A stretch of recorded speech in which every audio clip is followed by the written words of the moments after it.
production and distribution of City Club forums on IdeaStream Public Media are made possible by PNC and the United Black Fund of Greater Cleveland, Incorporated.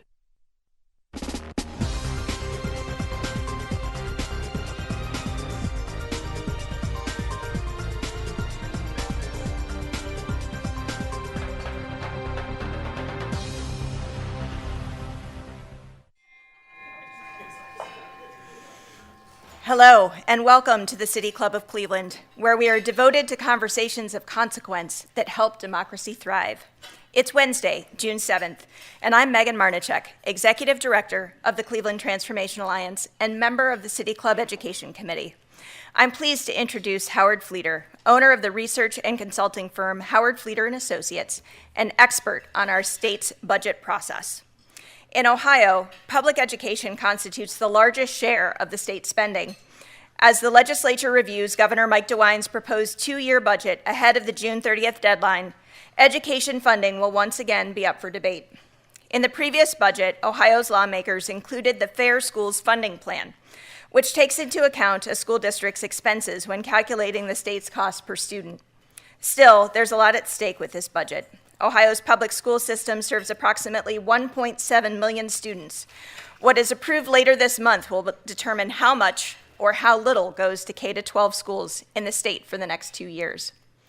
As our education system grapples with the aftermath of the pandemic, increased political turmoil, and teacher and substitute shortages, we will hear today if what is proposed in the biennial budget is enough to get our scholars back on track. Howard Fleeter has an extensive background in education, funding, and policy. He has worked with a variety of statewide organizations, including Columbus City Schools, Educational Service Center of Central Ohio, Ohio Alliance for Arts Education, and the Ohio Department of Education. Dr. Fleeter is also a research consultant for the Ohio Education Policy Institute, which provides nonpartisan data and analysis on state issues regarding education and tax policy. If you have a question for our speaker, you can text it to 330-541-5794. You can also tweet your question to @TheCityClub, and City Club staff will work to include it in the second half of our program. Members and friends of the City Club of Cleveland, please join me in welcoming Dr. Howard Fleeter.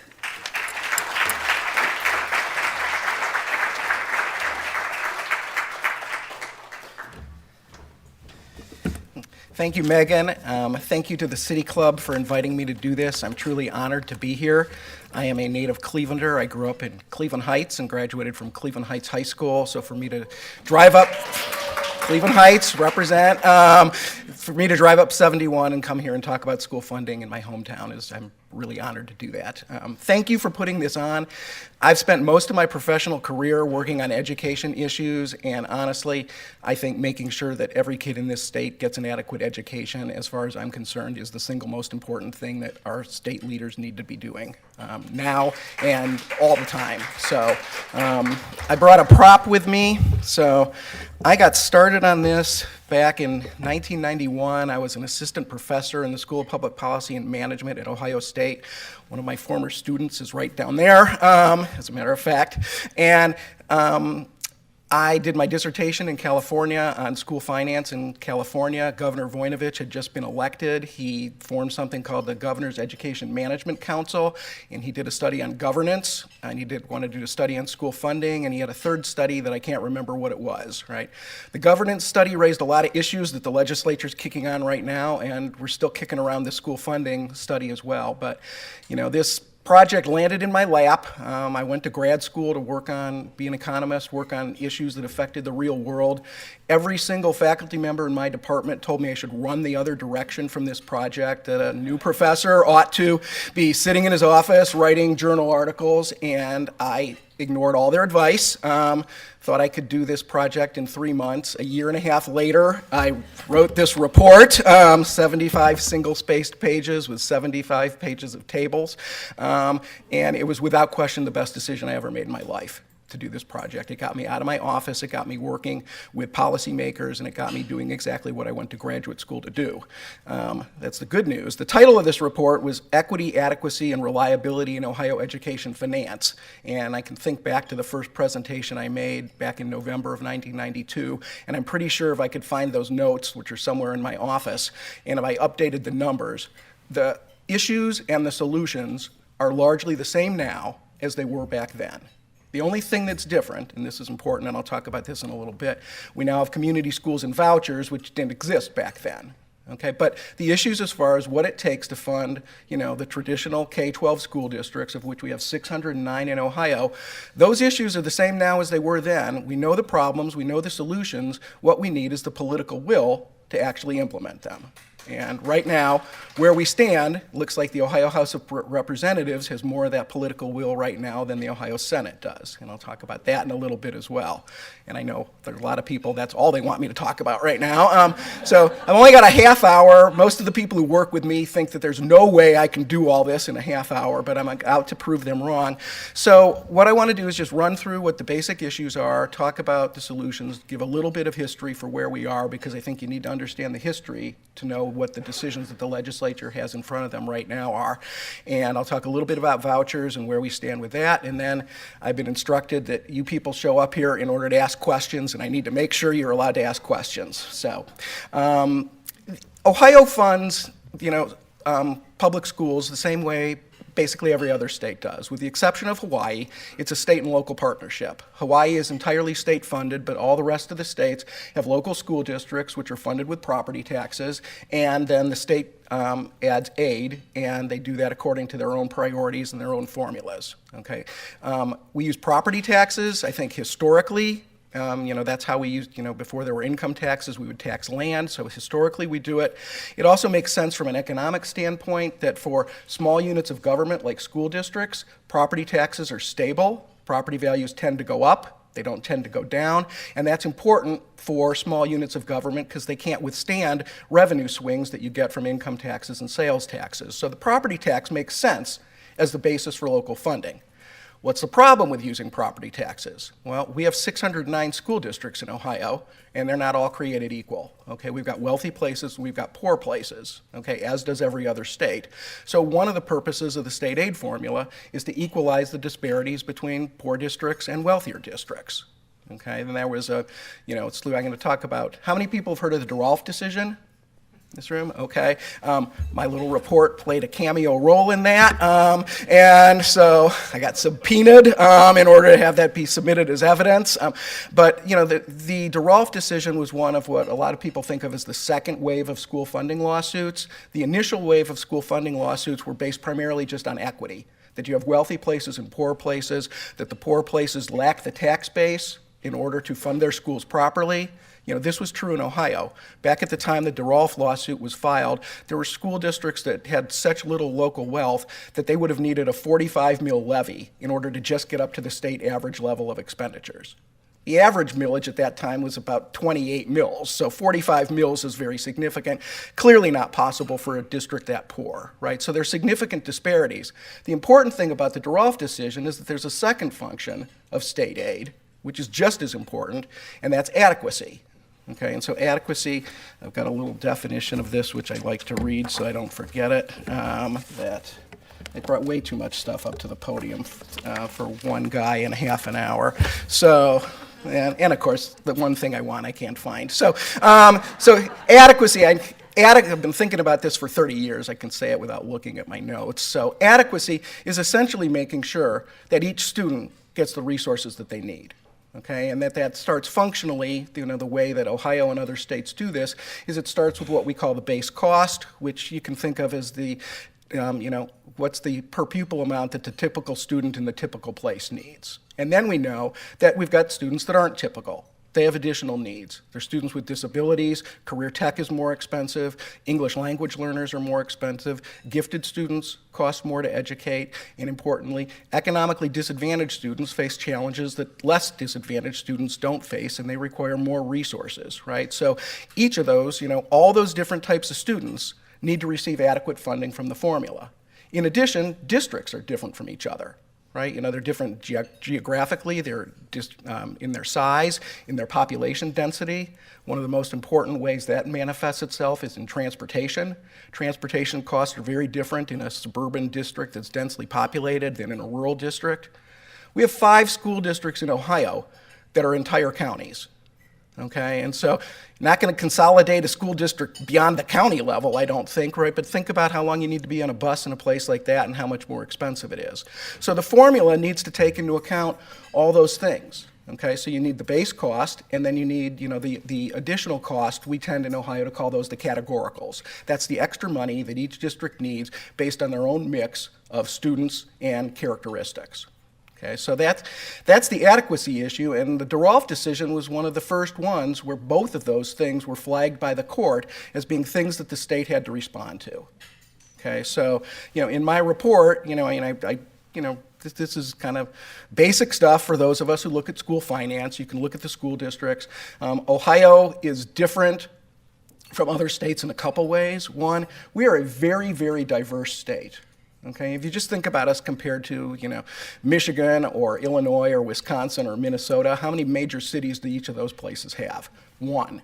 Okay, how many do we have? Okay, to answer this question, you risk insulting people, right? We've got at least 3 in Cleveland, Columbus, and Cincinnati. You don't want to leave out Akron, Dayton, and Toledo, okay? Then Youngstown and Canton are like, hey, what about us? Then you've also got Lima and Mansfield. We've got a lot of, you know, good-sized cities. We have, you know, we've got suburbs. We've got some very wealthy suburbs. We've got our rural areas in Ohio are not the same. Okay, Southeast Ohio is very different than Northwest Ohio, right? So, you know, at one point there was a documentary back in the 90s about school funding and about, you know, all the different problems that states face. We have an example of every single one of those challenges, right? So, I mean, our degree of difficulty is, I think, a little bit harder. The other thing that makes our degree of difficulty harder is our property tax works in a different way than any other state. So it surprises people, I can actually find these notes, I can do this, that it surprises people, I mean, maybe not the people in Cleveland Heights or Shaker Heights or Lakewood or East Cleveland, but it surprises a lot of people to find out that we vote more on levies in Ohio than any other place in this country. And it's not even close. Okay, so we have, we could play a little game of guess how many school levies we've had since 1984, but in the interest of time, I'll just tell you, the answer is 15,680. That's since 1984. That's an average of 402 a year, and it's 257 operating levies and 145 what I call capital levies, which are bond issues and permanent improvement levies. Over the last 10 years, those numbers have fallen. I think if you talk to most school people, and I've already talked to a couple on my way in, they will tell you it is harder and harder and harder to pass a school levy in Ohio. And the word we use for this is levy fatigue. Right, and so I see you folks nodding at me, that it's a well-known thing that, you know, there's a reason we have to vote so much. The way our property tax works is because of a law passed in 1976 called House Bill 920, which 4 years later was put into our Constitution. We get very little growth from when property values are reappraised. So in a couple months, when Columbus goes through reappraisal, and we've already been told by our auditor that we're going to have 30 to 40% increase in our home values, I'm going to spend a couple hours talking all my neighbors off the ledge and saying, no, you know, just because your house went up this much doesn't mean your taxes go up this much, because House Bill 920 rolls back the tax rates. There's no other state whose property tax works the same way that ours does. And what that means, and it's particularly for inner ring suburbs, right, districts that don't have a room to grow, the only way that you can really get additional growth from property taxes is to keep building. So if you're hemmed in, like Cleveland Heights and Shaker and Lakewood and a lot of suburbs in Columbus, right, you don't have any room to grow, your only option for getting additional money is to go to your voters and ask them to approve a levy. And that is a very unusual thing that makes us different than any other states. And, you know, what that does is it puts pressure on our school people to make the case for levies. It puts pressure on our voters to do the calculus for themselves and decide if it's worth to vote yes on those levies. And it puts more pressure on our state aid formula to keep up, because our property tax does not have the automatic mechanism to bring new money in year after year that is true in other states.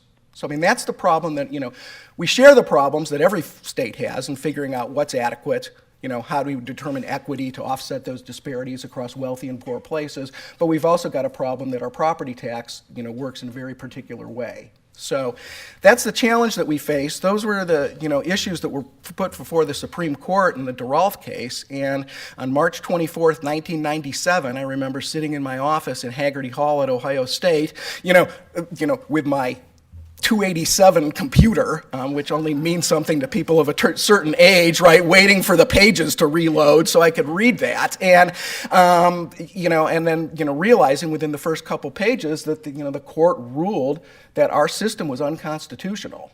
And I'd done this report for the governor, and when I was given this assignment, the task I was given, and this will tell you how naive I was at 30 years old, right, to even agree to this, was they wanted not just one, but several solutions to fix the school funding formula in Ohio in order to make the lawsuit go away. Okay, well, the fact that there's a DeRolf decision means, A, I failed in that, okay? But, I did come up with, several different solutions, and the governor and the legislature actually implemented a number of them. They put in something in place called the Equity Fund, which was $50 million.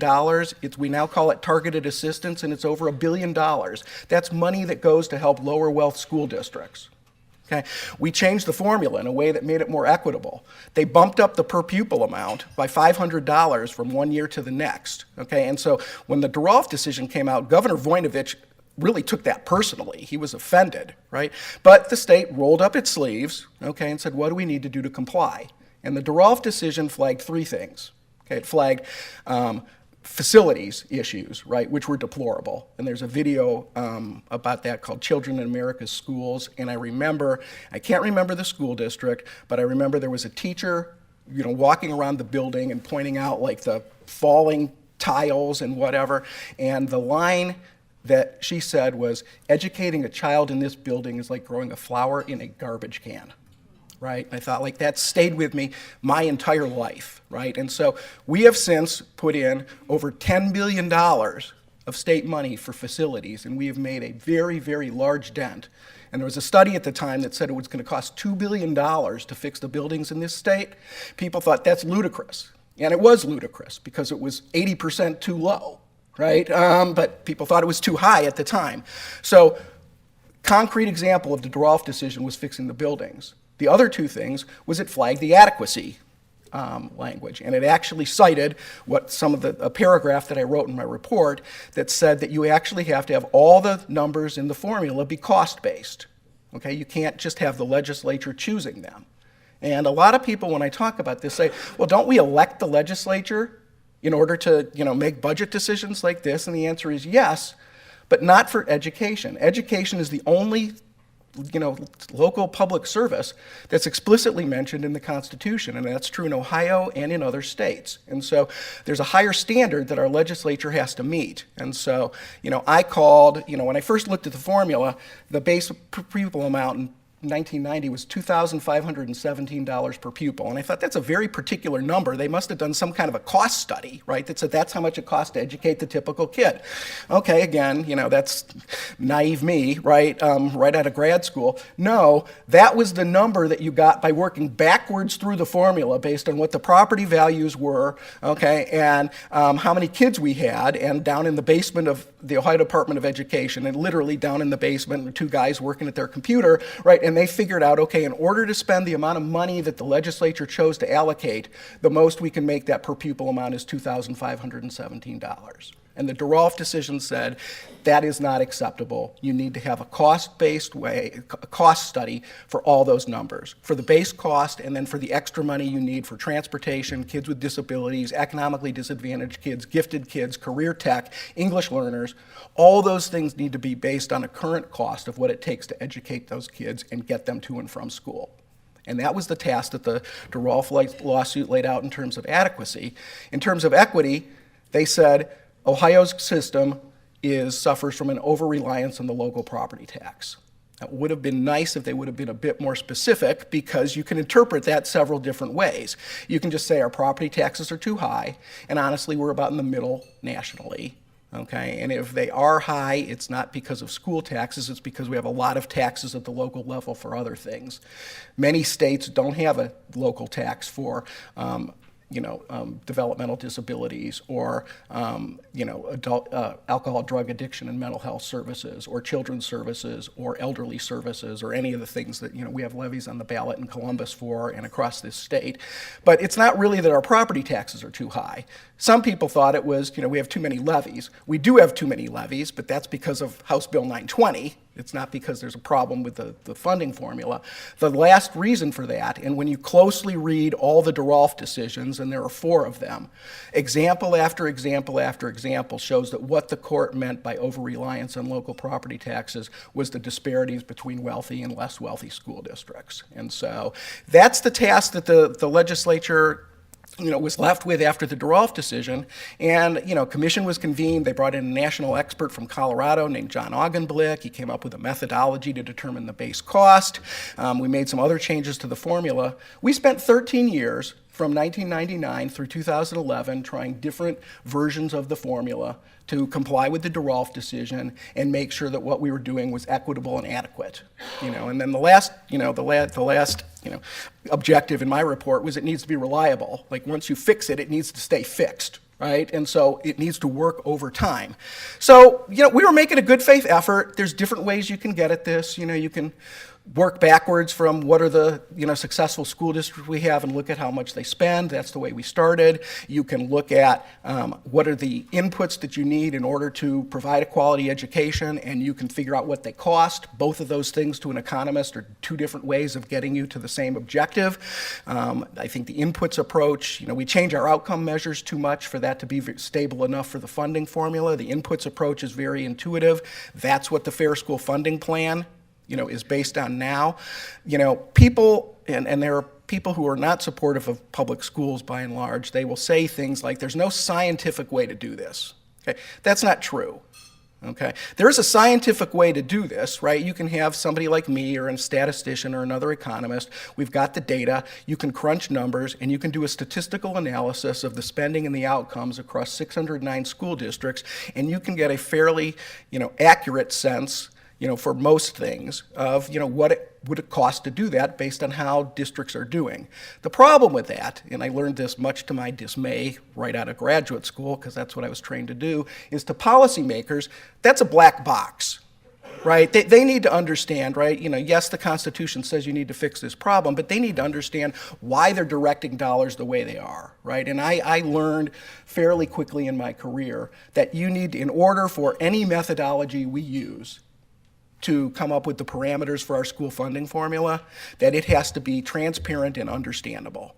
And there's a value beyond them being just transparent and understandable, is that you can have very productive discussions about what are the necessary things that we need to be funding, how much do they cost, what's the best way to go about it. Those things change over time. Okay, that is the discussion that you need to have. The formula is, it's an evolving thing, right? And so, for 13 years we had those discussions, and then we had a recession. Ted Strickland lost the election. John Kasich came in as governor. He faced a multi-billion-dollar budget problem.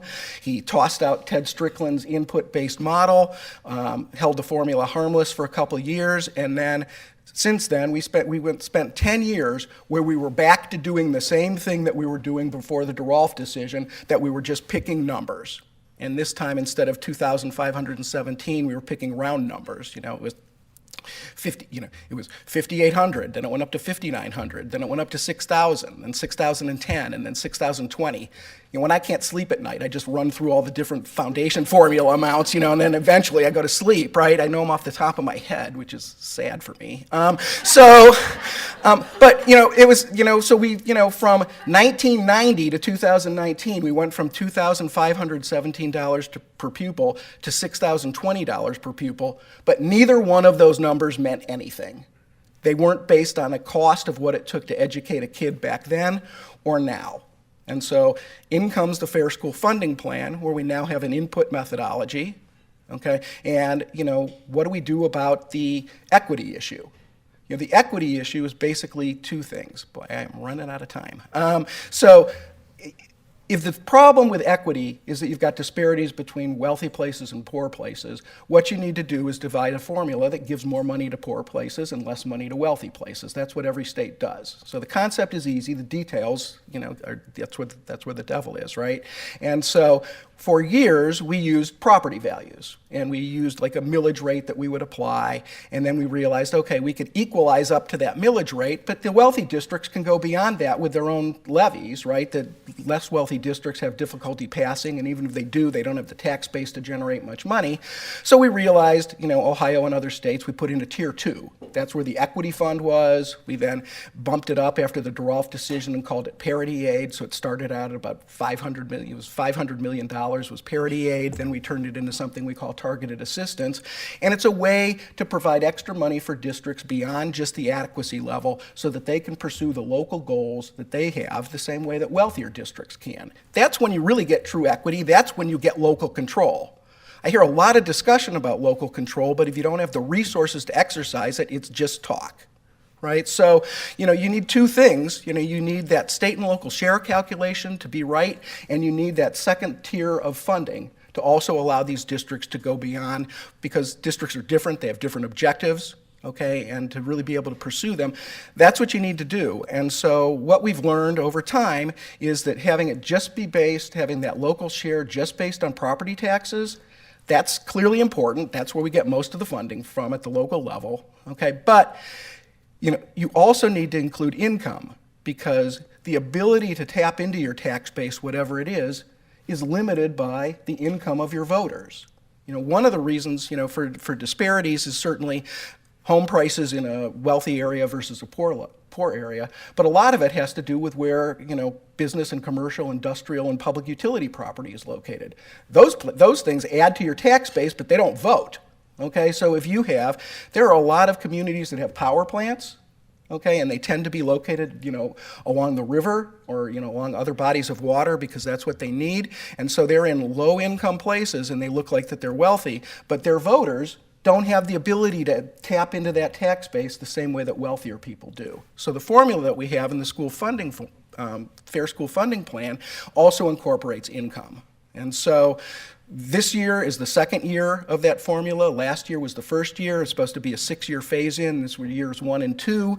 And, the way the budget played out last year was, we got 1 and 2 with no promise of what would happen afterwards. So now I'm finally, with 5 minutes left, getting to what everybody wants to know, which is what's going on in the budget today. And so, the governor basically punted the budget to the legislature. He added a couple $100 million each year. A lot of it was for school resource officers, which is certainly something that we need. But the governor knew that the House and the Senate were going to fight this out. And so the governor lays the blueprint. What the legislature did, so 6 minutes in, I'm finally going to look at my notes. So the House added $652 million to school funding to the 609 public school districts in their budget for this year, and then another $217 million next year.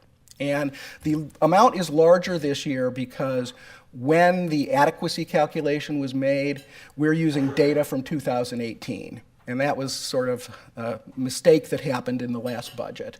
The data should have been from 2020 for last year and from 2021 for this year. Because of the timing of the school year and the timing of when you get the data, you're going to be 2 years behind getting the data, but it should be the most current it can be.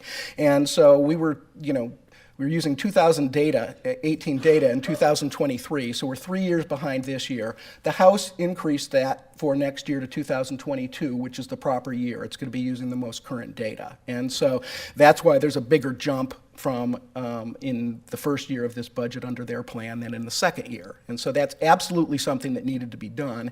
And there was an issue, again, when I talk about reliability, you need to have all the data in the formula be current and accurate. And what we were doing this year was we updated the property value data that determined the state and local share, but we didn't update the data on the adequacy side. And what that did was actually the cost of fully funding the formula this year was actually $373 million less than it would have been last year if we didn't have a phase-in. And the reason is because property values went up, okay, which meant that the local share went up, but that the state share, all the parameters in the formula remained the same this year as last year, and so the state share went down, the local share went up, and the state saved themselves money by updating the data on one side of the formula and not the other. So the House plan has largely corrected that. We were waiting with bated breath, until yesterday afternoon at 3 o'clock to see what the Senate would do. And the Senate did actually keep the 2022 salary data, which is the right thing for them to do, but they made a change to that state and local share calculation, which they eliminated one of the income measures which is used. And I've not seen the legislative language yet. I have to look at the details of it, but the Senate has reduced funding in the formula for public school districts by $542 million this year and next year compared to the House. Okay, $542 million. It's a $246 million decrease in FY24 and a $296 million decrease in FY25. That's the Senate plan compared to the House. Okay, so that's a $542 million decrease in funding for public schools that serve more than 80% of the kids. And they did it, I think, by changing the way that state-local share is calculated and lowering the local share. And again, it's not even been 24 hours yet, so I don't know for sure, but that's the only thing that I can see in the budget that could be responsible for it. So at the same time, and I said I'd talk about vouchers, and I've got 1 minute to do this. They've increased funding for vouchers by $181.5 million this year and by another $191 million next year. So for those of you scoring at home, and I see people taking notes, the total increase in voucher funding under the Senate plan compared to the House is a $372 million increase for private schools which serve less than 10% of the kids in this state, and a $542 million decrease for the public schools that serve over 80% of them. And so I think that is, again, it's only been 24 hours and there's a lot of details, but that seems to be a pretty clear indication of the difference in the priorities between the Ohio Senate and the Ohio House on June 7th, 2023. So the other thing that I will say, I'll wave another document at you, actually. I can't find it, so I'll just tell you about it.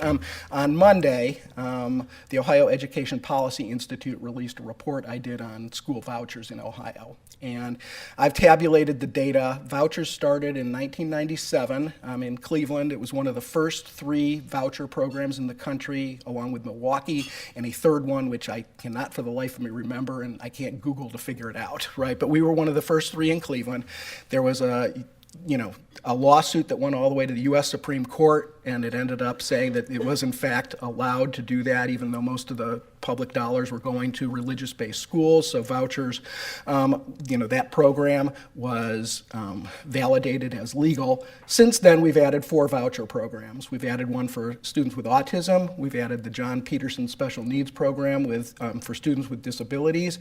And we've added an Ed Choice program, which is basically a statewide expansion of the Cleveland program. And the takeaway from my report is that over the last several years, with changes made to the Ed Choice program, the fundamental nature of vouchers in Ohio has changed in a very significant way. When you started, you could look at the Cleveland program and you could say, okay, this is something which is providing an educational opportunity to what tend to be lower income parents whose children are attending underperforming schools. And you can look at that and you can say, that's enhancing equity.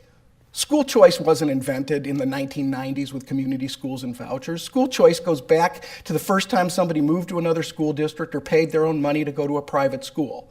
That's traditional school choice, but in order to do either one of those things, you need to have a certain level of income. So my first choice is fix underperforming schools. My second choice would be, while you're doing that, okay, at least give kids that are stuck there an option to go somewhere else. I can live with that. Okay, but lately, that is not what we've been doing because of changes to the definition of underperforming schools, because of changes to the requirement that you not only had to live in the area of the underperforming school, but you actually had to go to it.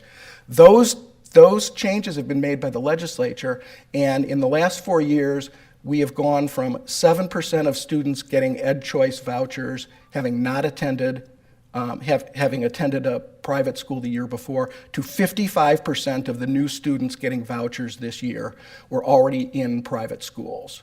So something which was originally designed to expand choice and offer opportunities to kids and families that don't have the ability to do it themselves has been changed to something where we're now using state money to pay for people that are already attending private schools.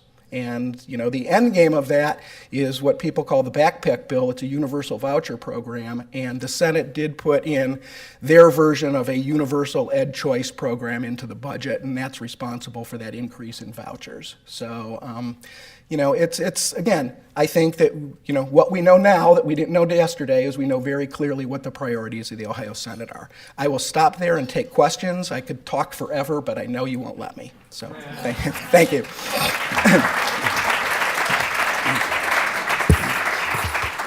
All right, we are about to begin the audience Q&A. I know we're getting a lot through text messages as well, and I encourage everyone to please take their spot at one of these microphones. If you have a question, make sure you tell the staff member if you have a question and wait for the queue. For our live stream audience, I'm Cynthia Connolly, Director of Programming here at the City Club. We are joined by Dr. Howard Fleeter, owner of the research and consulting firm Howard Fleeter and Associates, discussing the K-12 education funding status in our state budget. We welcome questions from everyone, City Club members, guests, students, and those joining via our live stream at cityclub.org. If you'd like to tweet a question for our speaker, please tweet it at the City Club. You can also text your question to 330-541-5794. That's 330-541-5794, and our City Club staff will try to work it into the program. May we have our first question, please? We're going to begin with one of those text questions that came in. Is there a precedent for pooling property taxes across the state, not just per district? Do we need to follow a model of another state? In essence, what do you see are the steps to leveling the education of our children across the state of Ohio? Okay, it is very funny to get that as my first question, because in my report that I waved at you with its yellowing cover and its font that looks like it's from the 1950s, I proposed pooling of non-residential property taxes. And I had several different ways to do this, and I published 2 journal articles about how to do this if any states wanted to take us up on that. There was actually legislation introduced by Cooper Snyder, if anybody remembers him from back in the day, to do this. That was a very controversial idea, right? To me, it was the way to say, you know, if non-residential property is one of the big drivers of inequity, okay, and consolidating school districts is very difficult, okay, and unless you can close a significant number of buildings, honestly, it doesn't save very much money, and it causes a lot of, you know, trauma at the local level when that happens. But you can pool the revenues, and you can do it in a way where no residential taxpayer, you know, not a penny of residential taxpayer money goes to another district, and you can do it in a way where you're just pooling the growth and you're leaving everything that's in place at any given time there. I propose those as part of, you know, that would reduce the over-reliance on local property taxes if you did one of those. And somewhere in my files, I have the article from the Columbus Dispatch that reviewed that, and I recommended modifying House Bill 920 to allow some growth at the local level and pooling tax revenues. And they called one of those ideas the stupidest idea they'd ever heard, and one the most dangerous. And for the life of me, I can't remember which was which. About 10 years later, they recanted and changed their mind. But that's an option. It is politically, it's very difficult to do that, right? And, you know, one of the taxes that was the most inequitable, we ended up eliminating, which has ended up, you know, it reduced the inequities, but it caused problems for the districts that relied on that money. And so, you know, again, if we don't do something like that, you're just putting more pressure on the state aid formula to offset those disparities year after year after year. And so my preference would be absolutely to do something like that, but I just don't. I think that's a bridge too far for Ohio right now to do that. I wish it wasn't. Hi, Dr. Fleeter. Thank you so much. I'm going to take you out of the K-12 space and put you into the higher ed space if you can. Sure. There's also a bill, Senate Bill 83, that's expected to be folded into the budget. This is a massive sweeping higher ed bill that's banning DEI, academic relationships with China, and policies based around gender, race, and sexuality. Can you talk about the financial impact of this bill being folded into the state budget as well, especially as it pertains to creating a pipeline from K-12 into our higher ed spaces? Boy, that's a good question. That bill is very concerning in a lot of ways, right? And I have a lot of friends who are professors who are very concerned about what that's going to do to the educational climate on campuses. And there's a concern that it's actually going to stifle discussion more than enhance discussion, which is, I think, what the people doing it or want to happen, and most people affected by it think it won't happen. And I think that there's a legitimate concern about, will you be able to attract faculty to come and teach at Ohio public universities, and will students want to go to college under those circumstances, right? And so I think it's too soon to understand like what the impact will be, but I think that there is a concern that kind of a bill is sending the wrong message, not the right message, or maybe it's sending the wrong message to more people than it's sending the right message to some people, right? And so, but that's and I got asked a question once several years ago when I was talking about school funding, and I was still a professor at OSU, and they said, how does the university feel about me going around telling people that the legislature needs to put more money into K-12 education? Doesn't that take away from that? And I said, higher ed is the customer, of K-12 education. The more money we put into K-12 education, the better off higher ed institutions are. And this is almost the opposite of that, right? I mean, that the higher ed institutions, if they change in ways like that, you could, there's a chance that you could cause fewer people to want to attend those universities. But again, I don't know that anybody can quantify that impact yet, though. They just released a pretty comprehensive report about some of their best guess financial impact around that. Do you remember their number? I mean, I'll see if I can find. I mean, I do know. I mean, there's a lot of concern about that at higher ed. Published a paper in December about how in the current biennium, the legislature began the phase-in of disadvantaged pupil impact aid at a much slower rate than the phase-in of the rest of the school funding plan. The LSC yesterday, in what Joe Engel sent out, says the Senate would speed up the DPI phase-in from 33.33% in FY23 to 50% in FY24 and 66.67% in 2025. Will that bring the phase-in, assuming it passes, of DPIA to where it should be, or will it still be far behind? Okay, so, all right, thankfully a question where I can answer with some positive news. So, like 3 days after we released that report that looked at funding for economically disadvantaged students, and that was a really interesting study because that issue is the one part of the formula that has not had a comprehensive cost study in the 30-plus years I've been working on this, and it really needs one. And so I worked with Greg Browning, who was Governor Voinovich's budget director, and I got to know him while working on that project. And he and I looked at urban district, a suburban district, and a rural district. The suburban district we looked at was Shaker Heights, and they were very helpful with us in that study.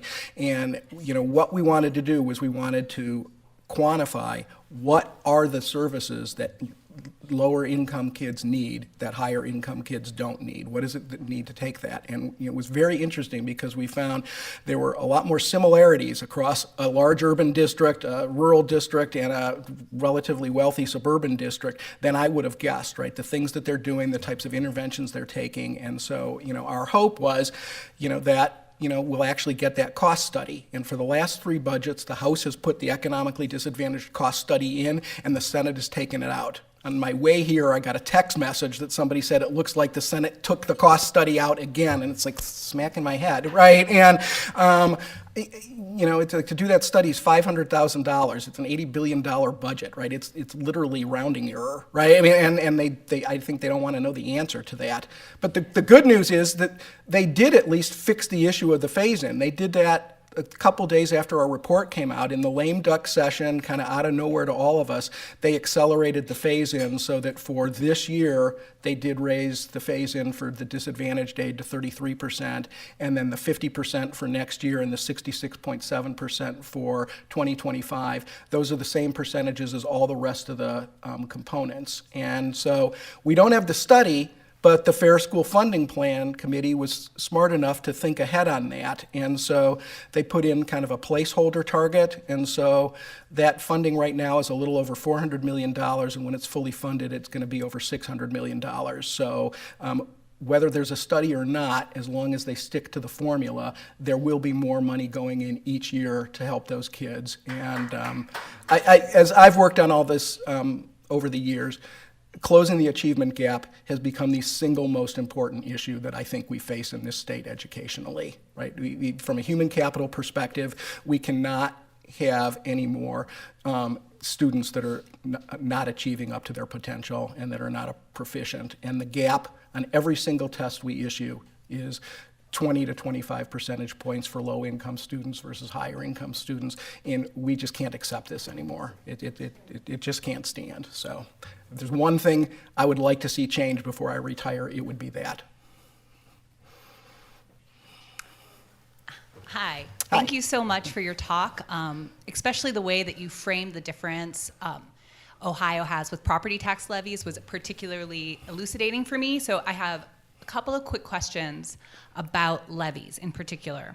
So one is, I've been looking at and trying to track HB 187, and have you been following that? And can you say a little bit about how, if at all, it's going to impact property tax levies for schools and other agencies that receive levy funding? And then the other part that I have is, I was told in the House budget it ends replacement levies, and I don't know if that is also in the Senate budget, and so maybe you've been tracking these things better than I have been. So I'll answer the second one first. So I don't know if the replacement levy repeal is in the Senate budget or not yet, okay? And I did look at the data, and they're somewhere around, since I think I went back to 2011, so over the last 12 years, there have only been about 40 replacement levies. And so to explain what a replacement levy is, the way our property tax works in Ohio, let's say you pass a 5 mil levy, and then when your property values go up, and that levy amount could be reduced to 4 mils, and then when your property gets reappraised again 3 years later, it could go down to 3 mils, right? And so a replacement levy would take the same levy that was already voted in place and raise it back up to its initially voted millage, right? And so it's not a new levy, okay, but it's a way that you can get additional money because you're raising the millage rate up, and then that millage rate, that original millage rate now is multiplied by higher values, so you get more money than you did when the levy was originally passed. And honestly, I think they're a little deceptive to voters. I don't think our property tax is so complicated. I don't think people understand it. I literally was not exaggerating, saying I'm going to spend 2 hours talking to my neighbors when our appraisals come in. Nobody understands how the property tax in Ohio works, and there's 11 million people here, and if there's 1,000 of them that can explain it, I'd send out ribbons, right? So it's very complicated, and it's not reasonable for a regular person to understand it. And so you would have a replacement levy, and they'd say it's not a new levy, but yet your taxes would go up. And I think what districts have learned is you can pass a renewal levy with an increase, and that is more straightforward to voters. If it's a continuing levy, what a lot of districts are doing is it's harder to pass new levies and it's harder to pass continuing levies. And they've pretty much given up on the renewal levies. Like half of the 40 renewal levies were for permanent improvement levies, which are only 1 or 2 mills. Several others were for joint vocational school districts, which are countywide, and those were only 1 or 2 mills. There were maybe 15 regular school districts that tried a renewal levy, and it's something that is not being used anymore. If they want to take it off the board, if they want to take it off the table, I don't think the world's going to end. But it is, we needed them. No other state has a replacement levy because no other state has a property tax that works like ours. House Bill 187 is something that's going to change the way values get reappraised. And My assessment of this is that this is a technical change that auditors are asking the tax department to make, because we've seen a run-up in property values over the last 3 years, which we've not seen probably since around the mid-'70s when House Bill 920 was implemented in the first place. And that came about the same time as Proposition 13 in California, the same time as Proposition 2.5 in Massachusetts. There was nationwide inflation in home values, and something needed to be done, and different states did different things. And so there's one county, instead of going up 42%, they think their values will go up 24% if these changes are made. And for districts that are above 20 mills, it's not going to make any difference. Whatever your percentage is, they'll just roll the taxes back. But for districts that are at what we call the 20 mil floor, and over half our school districts are there right now, then those districts, that a 40% increase in value will be a 40% increase in taxes for their residents. And so I think that they're just trying to mitigate this, and I think it's going to end up in the budget. And if they want to fix it for the tax year 2023, they have to put it in the budget. So I think it's a temporary measure, and I think that they may be looking at that whole 20 mil floor issue at some future point in time. But there are going to be some school districts that will get less money as a result of that. And honestly, I was on a call with them last week, and I said, I think for a lot of school districts, you're in a better position right now to take the hit and get less money from your taxpayers than a lot of taxpayers are to make those large increases in their property tax bills right now. So. Good afternoon. Thank you. I'm Merle Johnson. I'm on the Yes. State Board of Education. Thank you for mentioning the movie Children in America's Schools. I remember a line from that movie where a teacher said, our textbook says one day we'll go to the moon. Well, we've been to the moon. And that was a very important line from that movie. And that movie is available on YouTube for people that want to see it. It's from 1995, and we went to the moon in 1969. Yes, a great history of what's going on. And then also, the General Accounting Office in 1996 said that Ohio was #1 in the amount of tax dollars going to private and religious schools, and #50 in the conditions of its buildings.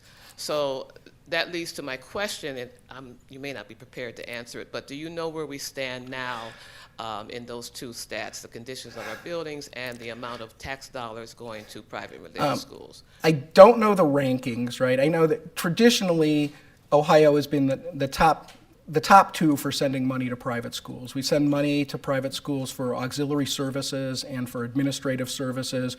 And a lot of people also don't know this, that public school districts are responsible for busing community school and private school kids. And so we do, I think New York, the last time I looked, New York was the only state that was higher in terms of the dollars per pupil that we sent to private schools in Ohio. And be interesting, because I'm wondering whether or not you count vouchers as part of private money going to schools or not. It would change that, but we spend a lot of money on vouchers now. I mean, right now, my report showed the total amount of money we've spent on vouchers since its inception was $4.3 billion, and 75% of that spending has been in the last 8 years. And this year we're up to $600 million in voucher spending, and under the Senate proposal, the estimate is it would be over $1 billion. So, for the things that we've traditionally counted for state money going to private schools, we've always ranked high, and now we've got a significant amount of money going to vouchers as well. I'd be interested to see how we rank with other states. I don't know off the top of my head, though. Hey, I'm Anthony Green from MC2 STEM High School. My question is, what do you think is the average cost to teach a student, and does that fluctuate based on the amount of technology that district has? Yes to the second question. According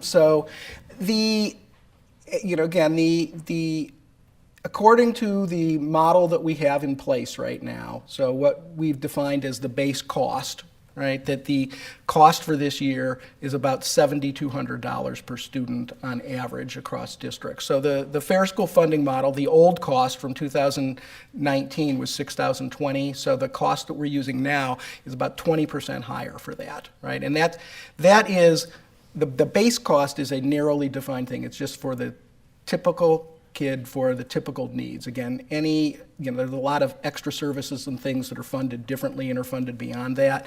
The average expenditure is over $10,000 per pupil in this state. But technology, there's one of the people from the Fair School Funding Plan is sitting over there, Mike Hanlon. And so, Mike, you may be able to better answer this question than me, that they did spend, there is a funding component in that funding formula that is specifically geared to technology and trying to make sure that there's a huge technology gap, especially between rural areas and urban areas, right?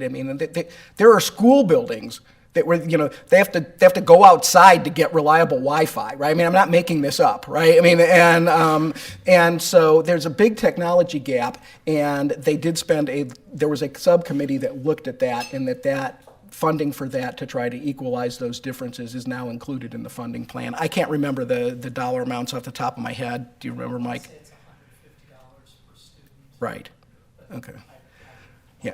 And the money, the ESSER money from the pandemic, right? A lot of that money, when you're doing remote schooling, you can't do that, without kids having the devices and without the connectivity that you need for that. And so, honestly, from the standpoint of technology, and I don't want this to be misinterpreted, from the standpoint of technology, the COVID pandemic was a very good thing for that because it forced us to confront it. Everything else about the pandemic was horrible, right? But from that point, we realized that you just can't. There were too many places that were too far behind, and that hopefully that gap has been narrowed. Dr. Fleer, thank you Yes. very much for your presentation. Earlier in the presentation, you made mention of the fact that 55% of the students who receive vouchers never attended public school. The new students, yeah. Correct. Yeah. With voucher expansion, and we'll use the governor's figure of 450% of the poverty line, what does that percentage go up to, would you estimate? Okay, boy, all right. So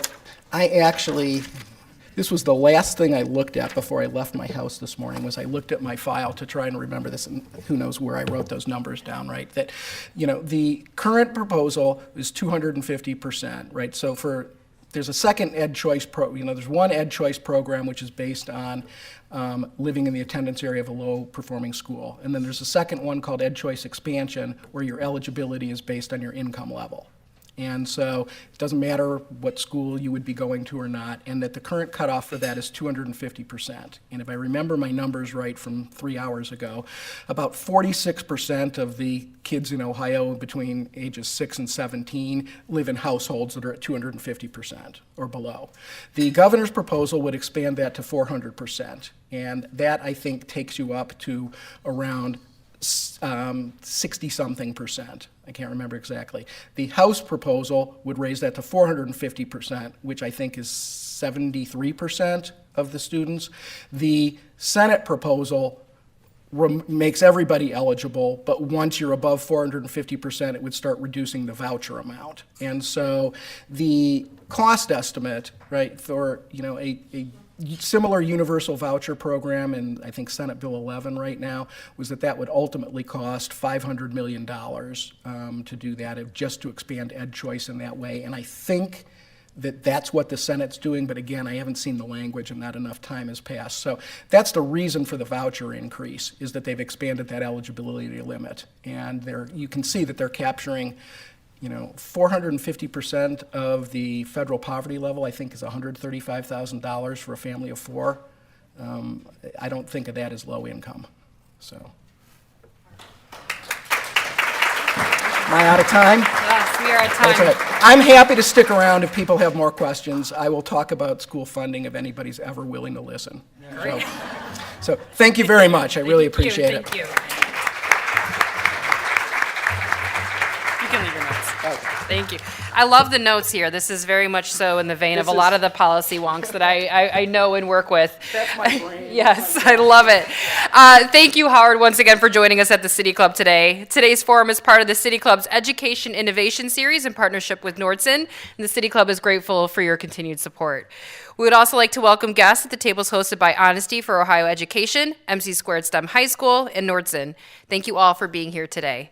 Up next at the City Club on Friday, June 9th, we will host Chasten Buttigieg, author, teacher, and yes, the husband of Secretary of Transportation Pete Buttigieg.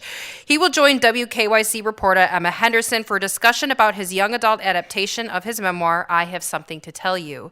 And then on Friday, June 16th, we'll host our inaugural Siddiq Forum on the Islamic World, featuring author Reza Aslan. He will discuss his new book, An American Martyr in Persia. You can learn more about these and other forums at cityclub.org, and that brings us to the end of today's forum. Thank you once again to Dr. Howard Fleeter, and thank you, members and friends of the City Club. Our forum is now adjourned.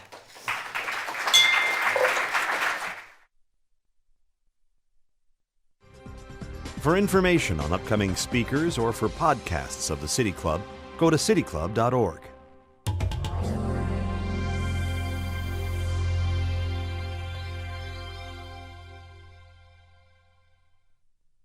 Production and distribution of City Club forums on IdeaStream Public Media are made possible by PNC and the United Black Fund of Greater Cleveland, Incorporated.